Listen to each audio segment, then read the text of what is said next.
Everybody, this is Perch. What is it about a good negative review that gets people excited, that kind of really resonates and strikes a good tone with people? I mean, in some ways, it's everybody likes a good remake. Hang on, that doesn't sound right. Let's let's let's dial that one back. Um, Look, I mean, the idea of a roast has been around forever. The idea that you can go in and you can really kind of rip a comic or rip a movie or rip a song, whatever it happens to be. The idea of roasting something is fun. It used to be an art, and almost to vent kind of emotion and really turn something from a negative into a comedy. They would do roasts, and the problem is that with a lot of kind of online critique and everything else, for one thing, you've got a lot of people. Roasts are no longer kind of a specialized event. Anyone can roast something, so everyone can be a critic. And because everyone can be a critic, it happens in different ways. And so you get comics, you get people insulting a story, insulting a creator, insulting whatever it happens to be. And so the roast becomes a little bit more flippant, a little bit more organic, a little bit more kind of in the moment. And as a result, we you see a lot more negativity. And one thing that's true is that we live in a world of kind of copycats. So if somebody roasts something and it gets attention, then a lot of other people are going to come around and roast something. I mean, look, the reality is when Zach started roasting comics on his channel, lots of other channels came around to do the same thing. Did they have the exact same viewpoint as him? Absolutely not. Did they, dislike the comic the same way that he did? They did not, but they did see that he got a lot of good attention off of it, and that's the name of a game. It's like, hey, that's really funny. I'd like to try and be funny, and so you see this you see it build, and so quite frankly, when you see a lot of very negative comic reviews, a lot of them bear their origin, and not to just Zach, but to people who have done that in the past. I've told you this before. You know, there was a guy who used to do pretty amazing roasts once upon a time, and I found his roasts better than Zach. They were hilarious. They were so over the top and insane. I remember I used to play them for my wife, and she thought they were hilarious. Now, she doesn't get caught up in a lot of the comic stuff and a lot of the roast stuff. I mean, it's not really her thing. But Nerkish, if you remember that name, used to do kind of hilarious, kind of very over-the-top, just roasts of comics. And then, I don't know, he then tried to do like a talk show format, and then he was trying to do a comic, and then I don't even remember, and you don't need to explain to me in the comments, please don't. But then it all blew up somehow, and then he disappeared, and he made people mad, and I don't know. But the sad part is that the very basic roasts he used to do of comics were so over the top and mean in a lot of cases that a lot of people, including the people that he used to roast, liked him for it. And I can tell you firsthand, I don't know that I've ever told this story. I was talking to one of the creators of Faith, the comic Faith, of which Nerkish did a absolutely brutal roast of that comic and everything about it. And the creator loved it, thought it was funny, thought it was, just absolutely loved that roast. The writer of that comic. So I'm probably narrowing it down quite a bit.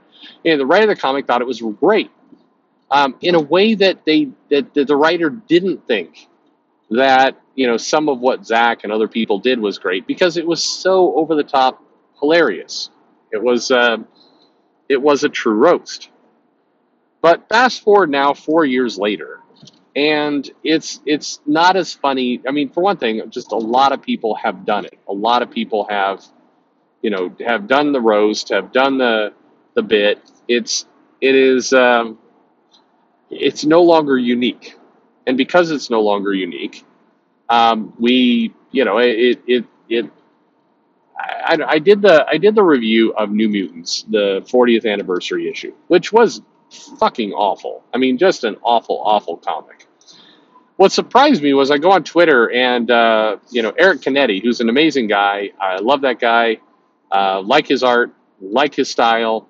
Got to meet and shake hands with the gentleman, and just class. I mean, just a great guy. And I saw this tweet from him. He was like, wow, Perch is super pissed. I wasn't pissed. I did think that comic was absolute garbage. It was absolutely the worst comic I've read in quite a while. And I read a lot of comics, including a lot of indie comics that are written by people with zero experience. And that comic was shit. But that was my opinion. Also, in fairness, that's my opinion. Somebody came in and during that video, it's like, well, why did you say that? Why did you mock the people who thought that the Robin comic was awful, but then you say this one is awful? And to be clear, I'm not mocking the people who thought the Robin comic was awful. I just, when I read it, I didn't think it was as bad as what people let on. I thought the New Mutants comic was immeasurably worse on every level. But, again, that's me. You can have your own opinion. Everybody's got their own opinion. I'm going to piss everyone off, and watch for it. I guarantee you it's going to piss everybody off. There's a Avengers Forever comic by Jason Aaron that features Captain Marvel, Carol. This is an alternate universe version of Carol. And this comic was one of the better comics of the month, believe it or not. And I'm going to make my case, and nobody's going to agree. I guarantee you it'll be a nice test, by the way, of negativity versus positivity. So I did the review of New Mutants, which I think was absolutely shit awful. And I'm going to do the review of this Avengers Forever issue, which is probably the best one of that series I've read. And it features Captain Marvel, and probably the best Captain Marvel story I've read in the year. And I guarantee I'll post that one. I guarantee you people are like not going to have it. But anyway, we'll see where it's at. But regardless, I think that the idea of and I say this on a couple levels. First off, for the people who are out, doing videos, doing blogs, doing reviews, it is probably time for a lot of us, a lot of people, to find a new bit. If you're reviewing the comic and you genuinely hate it and it's genuinely awful and you're genuinely doing a roast, then cool. Go for it. Be your authentic self. Do it. If you're doing it because you're trying to get as many subscribers, you're trying to hustle money off YouTube, and you're just trying to, you're trying to work that algorithm, you're trying to make it all go, consider doing something you would enjoy better. There's probably not a great amount of joy in life to looking back 5 years and, hey, I posted 500 shitty reviews of shitty comics. I mean, I saw somebody post the other day a video, reviewing and trashing the Gabby Rivera American Chavez #1. And honestly, in 2022, why are you doing that? Like, what is the point? Every shitty thing, everything. Then that was a lousy comic, no doubt about it. But what else can possibly be said? Do you have a new angle to that comic, or do you think that by posting a negative review, you're gonna, get, the same kind of views that Zach does? And then, by the way, if that's what you crave in videos, I'm not going to tell you what you should like, but at some point, we do have to move on from that, right? I mean, we're done. And then creators, if you're seeing these negative reviews and you're getting all bent out of shape about them, I mean, on some level, we got to let that go. Really, we've got to let people are going to roast your work. Be glad they're saying anything at all. There's a lot of comics that nobody talks about. Complete tumbleweeds. There's a handful of podcasts and channels. I mean, I like doing the interviews. I'm hoping to be a little bit stronger, a little bit healthier, where I can do the interviews again. I want to help a lot of there's a lot of new campaigns coming out of Zoop. Really want to help those. And I want to hear lots of voices. You guys will think I don't care if Vita Ayala ever wanted to do an interview. I'm first in line for that. Absolutely, I want to talk. Absolutely, and it will not be a fawning interview. It's not going to be a combative interview either. I honestly want to hear what Vita has to say. I want to hear what Mark Wade has to say. I want to hear what these creators have to say. That's it. In that way, it's about you deciding, not me. So I do want to get to all that, but I look at some of these channels that do these interviews. Like there's a guy, and the guy clearly loves comics. Absolutely, and he does tons of interviews. This guy gets interviews from everyone, and he clearly is super happy to be talking to these people. I had Scott Snyder on as an interview. He had every legitimate big name do an interview with this guy. And you look at the hits, and it's lucky. It's lucky if it gets more than 100, 200 views. Lucky. And I feel bad for the guy. Like I feel, honestly, the guy's doing better work than I am, putting out, real material. And this stuff's getting nowhere. So, but I don't know. I mean, I just hope they keep at it. I hope that one day that snaps and you get lots of views and everything else. I mean, I'm embarrassed by the amount of subscribers I have. I'm thankful for it. Thank you, everybody who's pitched in, who's helped support the channel. I'm really, pleased by it. But it doesn't escape me that I'm doing a lot of these videos while driving down the road using a headset in one ear with shit audio. Like, I mean, I'm really grateful that you guys are along for this ride, but I feel really bad for the people who are busting their ass to do actual, legitimate content that are working hard for it. They need your support a lot more than me. I could disappear tomorrow and nobody's going to give a shit about that. But I hope, Mumbles will throw a little parade and then feel extremely depressed the next day because there's nobody to roast anymore. But in many cases, it's like Mumbles.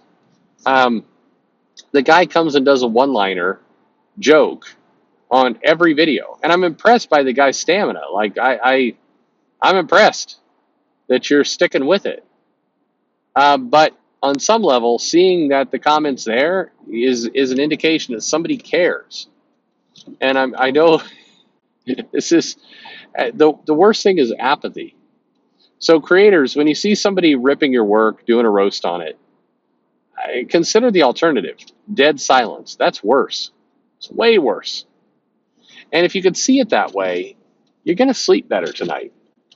Because if it's getting under your skin, what Zach or me or somebody with who's getting like 50 hits on the video or less, if that's getting under your skin, you're taking your own life away. We're giving our opinion. It doesn't matter in the grand scheme of things. People can laugh at it. People could agree. People can disagree. But what does it really matter? You go out and write the best comic you can, and be glad. It's not true that any attention is good attention. I'm not saying that, but definitely apathy is worse. So, just something to consider, right? Anyway, it's funny. I miss Nerkish. I do. I somewhere along the line, somebody told me once he said some anti-Semitic things. I didn't see that. Not saying it didn't happen, and certainly if there was something along those lines, then that's terrible. But I do miss his roasts. His roasts were just, they had a aspect to them that was just a lot more real than other people, and I give the guy credit. Don't know where he is right now. Guarantee you he's not listening to this. And guarantee it 95% of you have no idea who I'm talking about right now. But anyway, that's, he did roast original. And hats off to you, wherever you are. Thanks for listening.